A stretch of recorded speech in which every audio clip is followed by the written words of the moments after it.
Channel पर स्वागत है। और यहाँ पे जैसा कि हम लोग प्रीवियस ईयर के पेपर यूसी नेट की कर रहे हैं एजुकेशन सब्जेक्ट के, तो इसी सिलसिले में जो आज का वीडियो है वो है 2015 जून का सेकंड पेपर है।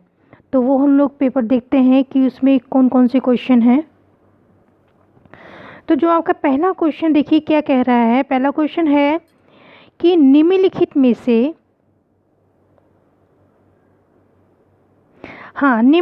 से किस दर्शन शास्त्र द्वारा इस विचार को अग्रसर किया गया है कि शिक्षक केवल उन्हीं शब्दों और वाक्यों को पढ़ाए और प्रयोग करे जिन्हें प्रयोग के आधार पर सत्य या असत्य सिद्ध किया जा सके। अब ये चार ऑप्शन है आपके कि पहला तर्कसंगत विश्लेषण है, कि तर्कसंगत अनुभववाद है, कि तर्कसंगत प्रत्यक्षवाद है, कि तर्कसंगत सापेक्षवाद है। देखिए जो विश्लेषण है, विश्लेषण तो आप जानते हैं कि किसी चीज़ को, कोई बड़ी चीज़ है या मान लीजिए पेड़ है उसका हम अध्ययन करना चाहते हैं, तो जब उसके हर एक पार्ट का अध्ययन करेंगे तो उसको विश्लेषण कर रहे हैं। जैसे उसके तनों को अलग से हम जानते हैं या उसके पत्तों को अलग से जानते हैं, तो उसको मतलब टुकड़े टुकड़े करके जब हम देखते हैं तो वो विश्लेषण होता है। दूसरा है अनुभववाद, जब हम किसी चीज़ का अनुभव करते हैं उस पर हम अपने अनुभव पे डिपेंड होकर अपना कोई निर्णय लेते हैं। तीसरा है प्रत्यक्षवाद, प्रत्यक्षवाद मतलब जो हमारे सामने दिखाई दे रही है। तो इन्होंने क्या कहा है कि शिक्षक केवल उन्हीं शब्दों और वाक्यों को पढ़ाए और प्रयोग करे जिन्हें प्रयोग के आधार पर सत्य या असत्य सिद्ध किया जा सके। अब यहाँ पे प्रयोग की बात हो रही है, प्रयोग के आधार पर सत्य और असत्य की सिद्ध किया जा सके।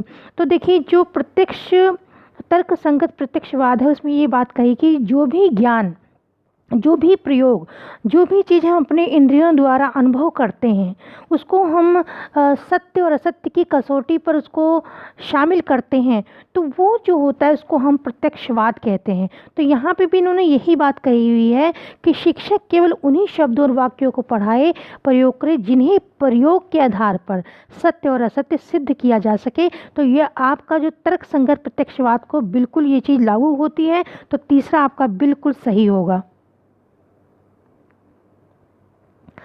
अगला क्वेश्चन कह रहा है कि निम्नलिखित में से किस विचारक का संबंध तर्क संगत विश्लेषण और तार्किक प्रत्यक्षवाद और तर्क संगत अनुभववाद आंदोलन से नहीं है। यहाँ हाँ की बात नहीं हो रही, नहीं की बात हो रही है कि जो तीनों आंदोलन थे इसमें कौन से विचारक हैं जिनका संबंध नहीं है। तो वो आपके हैं, देखिए जो बी है कि बर्टेंड रसेल ये भी हैं, एजे अय्यर भी हैं और एल विटगेस्टाइन ये भी हैं। लेकिन जो फर्स्ट है आपका हेनरी बर्गेंसो ये आपके नहीं है। तो फर्स्ट जो है हेनरी, जो इनका नाम है हेनरी बर्गेंसो, ये इसमें तीनों आंदोलन में शामिल नहीं थे। तो ये आपका आंसर होगा।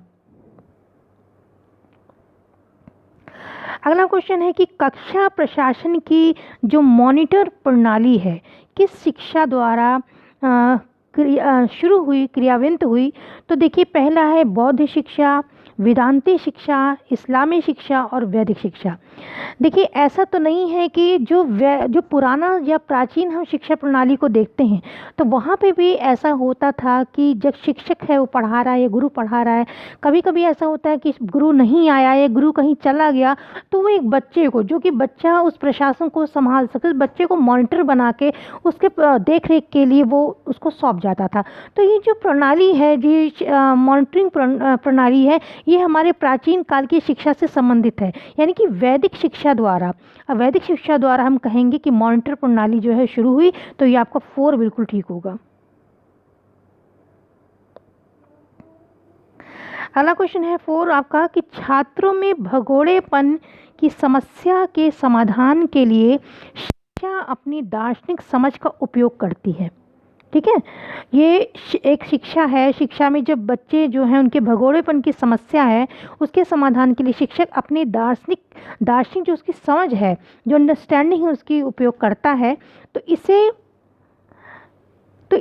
उपयोग करता है। तो इसे क्या कहा जा सकता है। देखिए इसे शिक्षा का दर्शन कहेंगे, कि शिक्षा में दर्शन कहेंगे, कि शिक्षा के लिए दर्शन कहेंगे, कि शिक्षा और दर्शन कहेंगे। तो इसको हम लोग कहेंगे उसने क्या किया है, शिक्षा में दर्शन का उपयोग किया। तो शिक्षा का दर्शन, इसको शिक्षा दर्शन कहेंगे। आपने जो पढ़ा है, देखिए हम लोग में है भी शिक्षा दर्शन किसे कहते हैं, हम लोग जो पढ़ रहे हैं उसे शिक्षा दर्शन ही कहते हैं। तो जब शिक्षा हम लोगों को क्यों पढ़ाया, क्योंकि हम उस दर्शन से जो अपने आने वाली समस्याएं जो शिक्षा के क्षेत्र में हैं, चाहे बच्चों से संबंधित हों चाहे शिक्षा से संबंधित हो, उनका हम समाधान खोज सकें। तो यहाँ पे भी तो यही समस्या आई है कि भगोड़ेपन की जो समस्या है छात्र समाधान करना है तो दार्शनिक समझ लगानी है, तो शिक्षा का दर्शन यूज़ करेंगे हम। ठीक है, तो ये आपका जो फर्स्ट है वो बिल्कुल ठीक होगा आपका।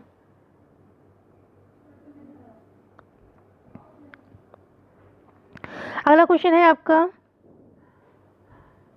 हाँ अगला क्वेश्चन है कि बिना किसी किंतु परंतु के सत्य का निरुपाधिक रूप से छात्रों का निर्देशन सिद्धांत होना चाहिए, ये कथन किसका है।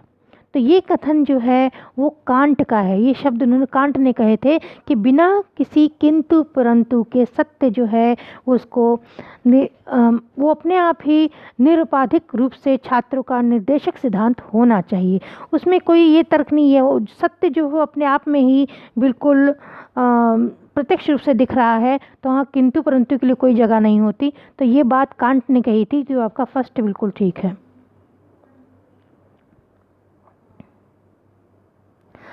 अगला क्वेश्चन है आपका 6 है कि व्यवहारिक अभिविन्यास वाला शिक्षक, व्यवहारिक यानी कि यहाँ व्यवहारवाद की बात हो रही है कि व्यवहारिक अभिविन्यास वाला शिक्षक निम्नलिखित में से किस पर विश्वास करते हुए झिझकेगा। मतलब ये 4 ऑप्शन दिए हुए, किस पर वो विश्वास करने में उसके हेजिटेशन होगी या वो झिझकेगा। तो आपका पहला है अंतरात्मा की आवाज़ सुनेगा, कि दैनंदिन व्यवहार को देखेगा, अनुभूत आवश्यकताओं को देखेगा, कि अंतिम परिणाम को देखेगा। तो जो अंतरात्मा की आवाज़ है ये बात आदर्शवाद में कही गई है, और यहाँ व्यवहारिक अभिविन्यास वाले शिक्षक की बात हुई है। तो ये आपका जो है इसको प्रयोग करते ही वो झिझकेगा। तो आपका फर्स्ट बिल्कुल ठीक है। अगला क्वेश्चन है कि निम्नलिखित में से कौन सा शिक्षा के यथार्थवादी संप्रदाय के सिद्धांतों के अनुरूप नहीं है। अब यथार्थवाद में क्या होता है, यथार्थवाद में वो कहते हैं वो ये एक पदार्थवादी वस्तुवाद भी इसको हम कहते हैं, यथार्थवाद भी कहते हैं कि जो चीज़ आपको प्रत्यक्ष दिख रही है उस पर आप विश्वास करो। तो ये जो यथार्थवादी सिद्धांतों के अनुरूप नहीं है, नहीं हमको ढूंढना इन वाक्यों में। तो पहला है कि विशेषक बच्चे को वंशानुक्रम से प्राप्त होते हैं। दूसरा है अधिगम एक व्यवहार परक घटना है। तीसरा है आपका शिक्षक एक प्रोत्साहन अधिगमकर्ता के विकास में सहायक होता है, और अधिगमकर्ता को उसकी अपनी स्थिति को छोड़ना होता है। अब देखिए 4 ऑप्शन जो है वो देखिए कुछ पढ़ के अटपटा सा लग रहा है कि अधिगमकर्ता को उसको उसकी अपनी नियति पर छोड़ना होता है। तो ये बात जो कही गई है प्रगतिवाद में कही गई कि जो बच्चा है उसको अपनी नियति पे छोड़ दो, वो स्वयं ही प्रकृति से सीख लेगा। उसको सिखाने की, टीचर को सिखाने की ज़रूरत नहीं है, उसको छोड़ दीजिए, वो अपने आप ही सीखेगा। तो अधिगमकर्ता को उसके अपनी नियति पर छोड़ देना ये प्रगतिवाद में कहा गया है। और ये बात किसकी हो रही है, व्यवहारिक अभिविन्यास वाले शिक्षक की बात हो रही है। तो इसके हिसाब से आपका जो ठीक है यहाँ बात हो रही है यथार्थवादी संप्रदाय के निम्नलिखित में से कौन सा शिक्षक, यथार्थवादी संप्रदाय की बात हो रही है। तो यथार्थवाद में जो बात होती है मैंने आपको बताया कि वस्तु की बात होती है या जो प्रत्यक्ष दिख रहा है उसकी बात होती है। तो यहाँ पे जो ऑप्शन नहीं लग रहा, जो उससे मैच नहीं कर रहा है, वो आपका 4 है कि अधिगमकर्ता को उसकी अपनी नियति पर छोड़ना होता है। ये बात प्रकृतिवाद में कही गई है। तो ये बिल्कुल इन्होंने नहीं पूछा हुआ है, तो ये आपका आंसर बिल्कुल ठीक होगा।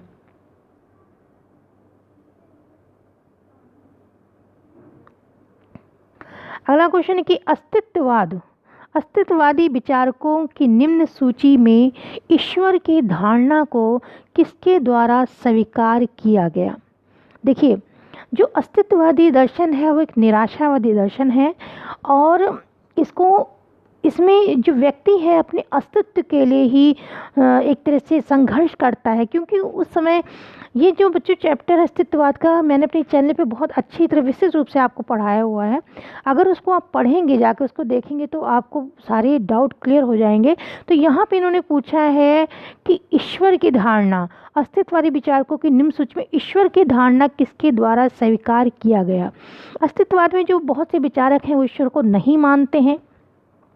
एक विचारक है जो कहते हैं कि मैंने स्वयं ही ईश्वर को मार दिया है, या एक कहते हैं कि मैं स्वयं ही ईश्वर हूँ।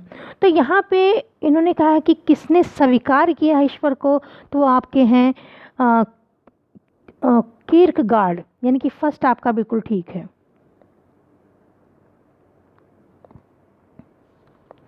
अब अगला क्वेश्चन है कि इसमें दो अभी कथन आपको दिए गए हैं। पहला बताया, नीचे कारण बताया हुआ है कि वेदांती शिक्षक को भौतिक वस्तुओं के उपयोग से ऐतराज नहीं होगा। ठीक है, एक बात ये इन्होंने कही है। दूसरी कहा है कि अब इसका इन्होंने कारण बताया है, ये ऊपर जो बताया उसका कारण बता रहे हैं कि माया भ्रामक होती है, इसलिए उस पर विश्वास नहीं किया जा सकता। अब इससे इसको कुछ रिलेट नहीं हो रहा है, इसका कुछ कारण नहीं हो रहा कि वो ऐतराज नहीं होगा तो क्यों होगा, क्यों नहीं होगा ऐतराज, ये बताना चाहिए था। तो इन्होंने बताया कि माया भ्रामक है, इसीलिए उस पर विश्वास नहीं किया जा सकता, तो ये इससे रिलेट नहीं कर रहा है। तो हम ये कहेंगे कि जो हमारा आर है, माया भ्रामक है, तो बात ठीक है, माया जो है हमको भ्रमित करती है और इसलिए उस पर विश्वास नहीं किया जा सकता।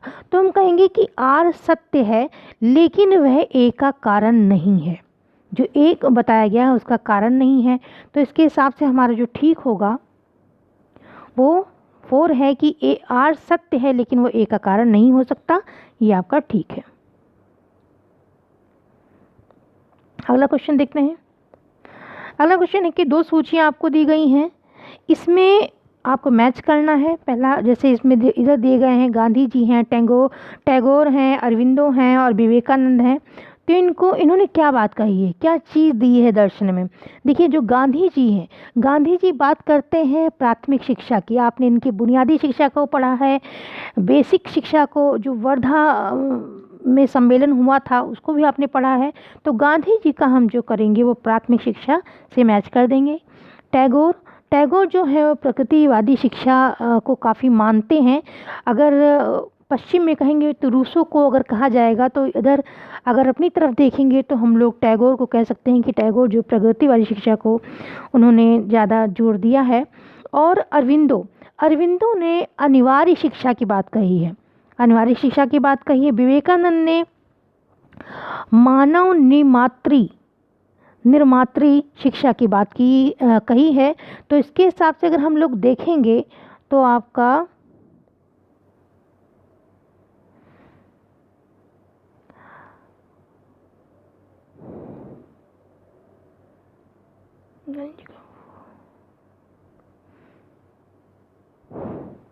हाँ, तो आपका जो सी है यानी कि 3 जो है आपका बिल्कुल ठीक होगा।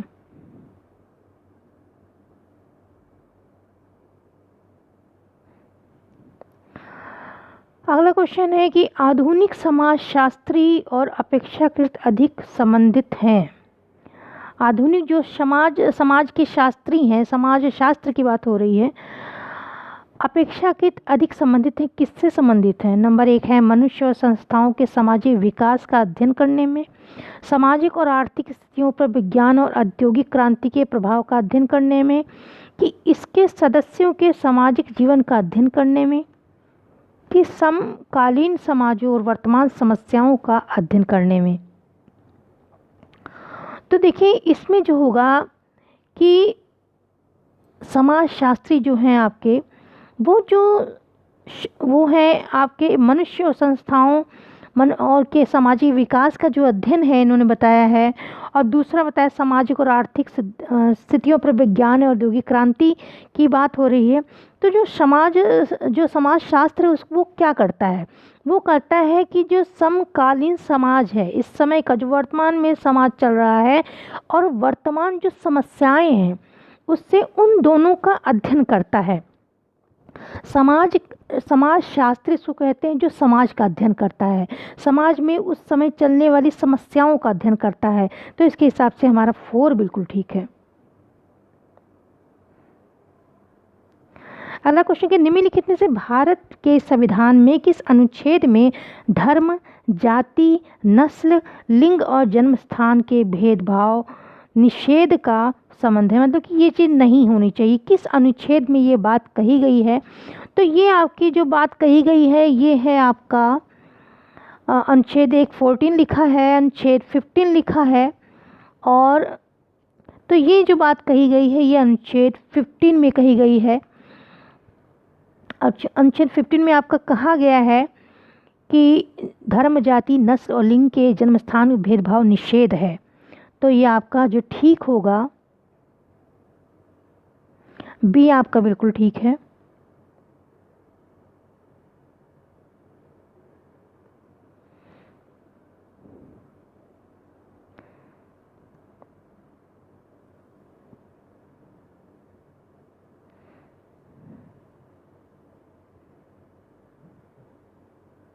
हाँ, अगला क्वेश्चन है आपका कि भारत के संविधान में 51A में शिक्षा को माता पिता और अभिभावकों के मौलिक कर्तव्यों के रूप में किसके द्वारा सम्मिलित किया गया है? किसके द्वारा सम्मिलित किया गया है? तो ये आपका है ये जो बना था ये 86 में जो संशोधन हुआ है उसमें ये बात शामिल की गई है, तो आपका सेकंड ठीक होगा। अगला है कि महिला समाख्या कार्यक्रम का प्रारंभ कब हुआ है? इसको बताना है। एक है 1986, 1987, 1988। तो इसका जो आंसर है आपका वो 1988 है। 1988 में महिला समाख्या कार्यक्रम की शुरुआत हुई है, तो ये थर्ड आपका ठीक है। अगला क्वेश्चन है कि निम्नलिखित में से समाज के मुख्य संसाधन के रूप में किसे सामाजिक प्रयोग के लिए उपयुक्त माना जाता है?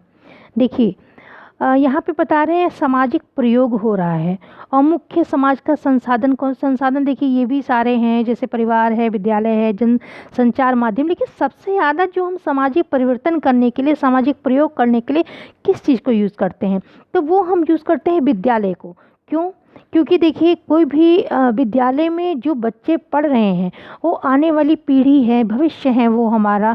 तो जो भी सामाजिक प्रयोग कर रहे हैं उनको हम सिखा रहे हैं, जो भी चीज़ें हैं, चाहे एथिक्स सिखा रहे हों, चाहे उनका मॉरल चीज़ें सिखा रहे हों, वो सब चीज़ें जो हैं वो उनके सामाजिक प्रयोग के लिए उपयुक्त माना जाएगा। तो हम कहेंगे जो मुख्य संसाधन है वो विद्यालय है, जो सामाजिक प्रयोग के लिए सबसे ज़्यादा उपयुक्त माना जाएगा, यानी कि सेकेंड आपका बिल्कुल ठीक है। अगला क्वेश्चन सामाजिक स्तरण का सर्व उपयुक्त उदाहरण क्या है? अब सामाजिक स्तरण क्या है? सामाजिक स्तर जो होते हैं इसमें क्या होता है, इसमें आपका जैसे भिन्न स्तर में समाज का जो विभाजन हुआ है, जैसे निम्न स्तर, उच्च स्तर, मीडियम, इस तरीके से जो स्तर हैं, या आपके जो एक तरह से एक स्टेट बना दी गई है, भिन्न भिन्न स्टेट बनाई गई हैं, स्तर बनाए गए हैं। तो आपका जो सेकंड है कि भिन्न स्तरों में समाज का विभाजन, ये बिल्कुल ठीक है आपका। अगला क्वेश्चन संस्कृति संक्रमण एक प्रक्रिया है जिसमें, अब संस्कृति संक्रमण होता है उससे क्या होता है? देखिए संक्रमण पहले बताइए संक्रमण क्या होता है। कभी कभी कहते हैं नहीं, कोई जैसे कोई बीमारी है, कोई रोग है, तो कहते हैं कि ये बीमारी जो है संक्रमण वाली है, छुआछूत की है, इसके टच में आप जाएंगे, इसके पास जाएंगे तो बीमारी हो जाएगी, जैसे कि कोरोना चल रहा है।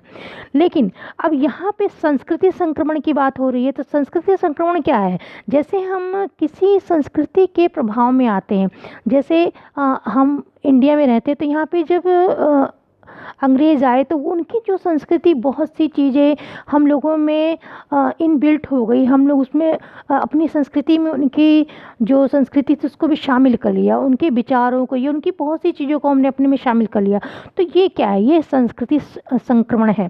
तो इसके हिसाब से हम लोग देखेंगे तो हमारा जो 4 है कि परंपरा के विरोध में, अभी कभी कभी होती है कि संस्कृति में हमारे बहुत से अंधविश्वास होते हैं, परंपराएं होती हैं, तो उनको उसके विरोध में हम जो आधुनिक चीज़ें हैं, आधुनिक जो हमारे विकास के लिए ज़रूरी है, हम दूसरी संस्कृतियों से भी इसको शामिल कर लेते हैं।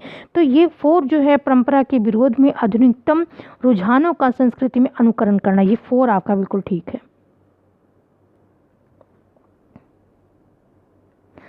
अगला क्वेश्चन देखिए,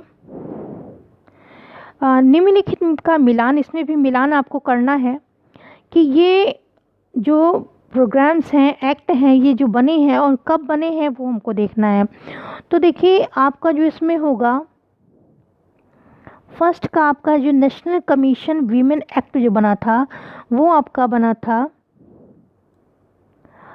1990 में बना था ये आपका, यानी कि 1990 में आपका बना है ये, ठीक है। फिर आपका बना है कि national commission backward classes act, ये कब बना है? ये आपका बना है 1993 में, यानी कि जो फर्स्ट है कि 1993 में ये एक्ट आपका बना है, national commission backward classes act. सी जो है सूचना का अधिकार अधिनियम, ये आपका आया है आपका 2005 में। और पर्सन्स विद डिसेबिलिटीज़ ये आपका आया है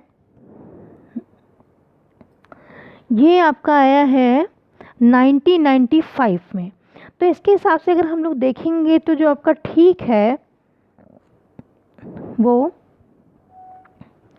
आपका जो थर्ड है वो बिल्कुल ठीक है।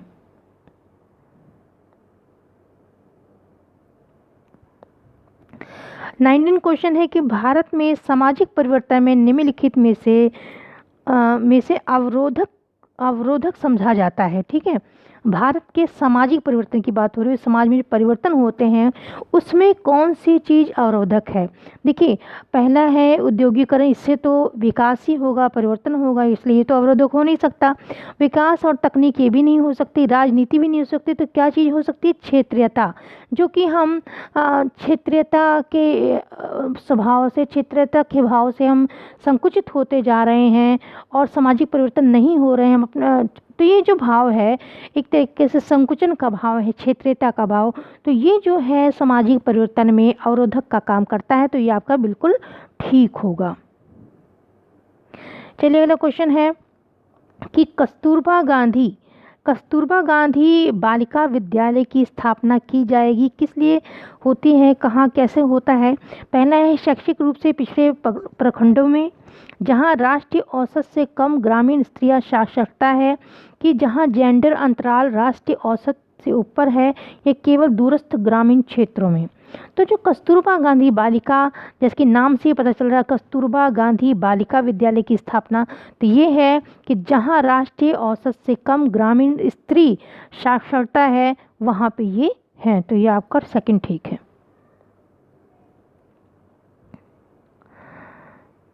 चलिए अगला क्वेश्चन आपका देखते हैं कौन सा है।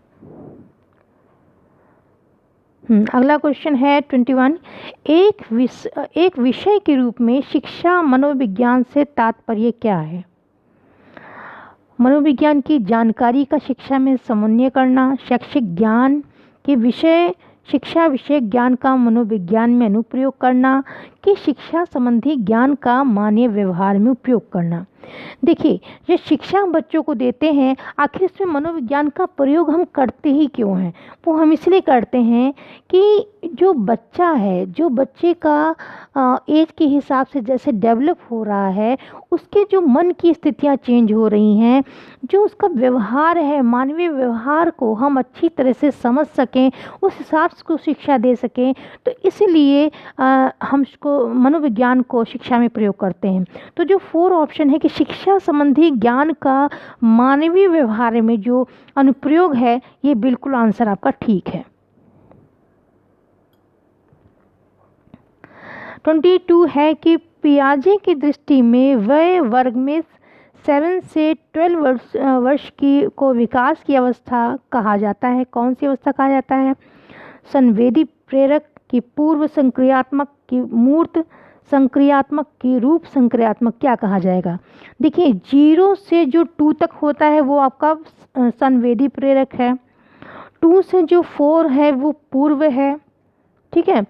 फिर उसके बाद का जो आता है या 4 से 7 या 7 से 12 आपका है, वो आपका है मूर्त। यानी कि मूर्त रूप में जब बच्चा 7 से यहाँ पे 12 की बात हो रही है तो वो आपका होगा मूर्त संक्रियात्मक, यानी कि सी जो है आपका 3 जो है बिल्कुल ठीक है।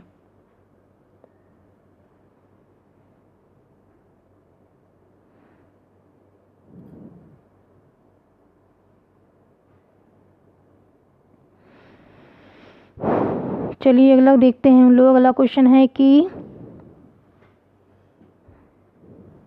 बुद्धि सिद्धांत। अब बुद्धि सिद्धांत के विकास में निम्नलिखित कौन सा क्रम जो है सर्वाधिक सही है? मतलब पहले कौन सा सिद्धांत आया, फिर दूसरा कौन सा है, तीसरा कौन सा है, ये हमको देखना है।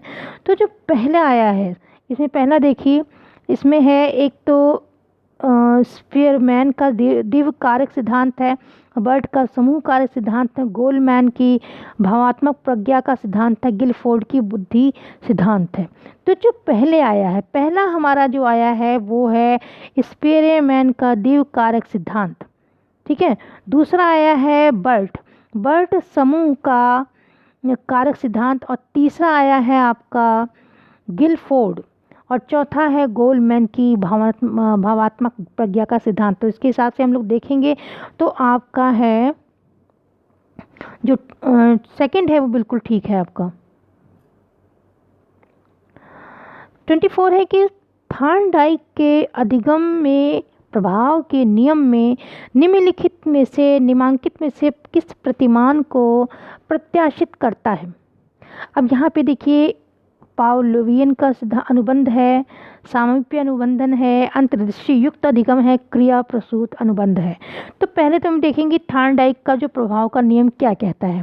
प्रभाव का नियम ये कहता है कि कोई भी चीज़ है, कोई भी बच्चा अनुक्रिया करता है, अगर उस अनुक्रिया पे उसको जो प्रभाव मिलता है, पूर्ण बल जो मिलता है, वो अगर उसको ठीक मिला, सकारात्मक मिला, इसका प्रभाव अच्छा हुआ तब तो वो करेगा। अगर उसका प्रभाव नहीं हुआ, जिस कार्य को किया उसका प्रभाव अच्छा नहीं हुआ उसके ऊपर, तो वो नहीं करेगा। तो उसी से मिलता जुलता जो सिद्धांत है वो क्रिया प्रसूत अनुबंध है कि बच्चा क्रिया करता है। अब क्रिया प्रसूत अनुबंध होता क्या है इसमें देखिए, जैसे कोई बच्चा है, ठीक है, तो आपके कोई रिलेटिव आए तो उस बच्चे ने उनसे नमस्ते किया, अच्छी तरह पेश आया, तो आप अंदर से बहुत खुश हो जाएंगे और उनके जाने के बाद उसको पुचकारेंगे, प्यार करेंगे और कहेंगे हाँ तुमने बहुत अच्छा काम किया। तो उसको एक तरह से पुनर्बल मिलता है, यानी कि उसने कार्य किया। क्रिया प्रसूत, क्रिया के बाद वो चीज़ निकली है, क्रिया प्रसूत अनुबंध होता है और इसमें पुनर्बलन प्राप्त होता है। तो जो प्रभाव का नियम है उससे आपका जो मिलता है वो है क्रिया प्रसूत अनुबंध, यानी कि सेकंड आपका ठीक है। अब 25 है कि निम्नलिखित में से किस क्रिया प्रसूत अनुबंध पद्धति में अधिगमकर्ता किसी प्रबलन संकेत के बिना, यानी कि उसको कोई भी प्रबलन संकेत नहीं मिल रहा, ना तो उसको भाई सकारात्मक मिल रहा है, ना तो उसकी बुराई हो रही, ना तारीफ हो रही, कोई प्रबलन नहीं मिल रहा है इसको, बिना कोई संकेत के बिना कष्टवर्ती, मतलब कष्टवर्ती जो दीपक है उससे बचाव चाहता है, बचाव होगा तो कौन सा है?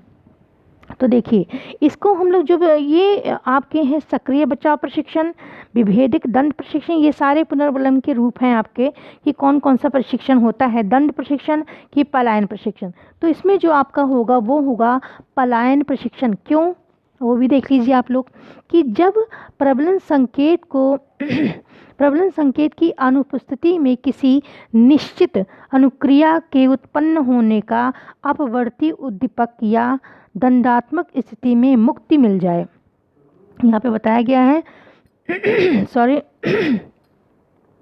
कि जब प्रबलन संकेत की अनुपस्थिति, यहाँ पे भी देखिए अनुपस्थित इन्होंने बताया, हमारा भी अनुपस्थित है, अनुपस्थिति में किसी निश्चित अनुक्रिया, यानी कि किसी निश्चित अनुक्रिया के उत्पन्न होने पर अपवर्ती उद्दीपक, यानी कि जो दंडात्मक उसको मिलने जा रहा है उसकी स्थिति में से इसको मुक्ति जब मिल जाती है, बचाव मिल जाता है, तो कौन सा हो? तो ये आपका पलायन प्रशिक्षण होगा। जैसे एक शिक्षक है, एक शिक्षक जो है वो जैसे कोई बच्चा है अच्छे व्यवहार को प्रदर्शित करता है कक्षा में तो शिक्षक की नाराज़गी से बच जाता है।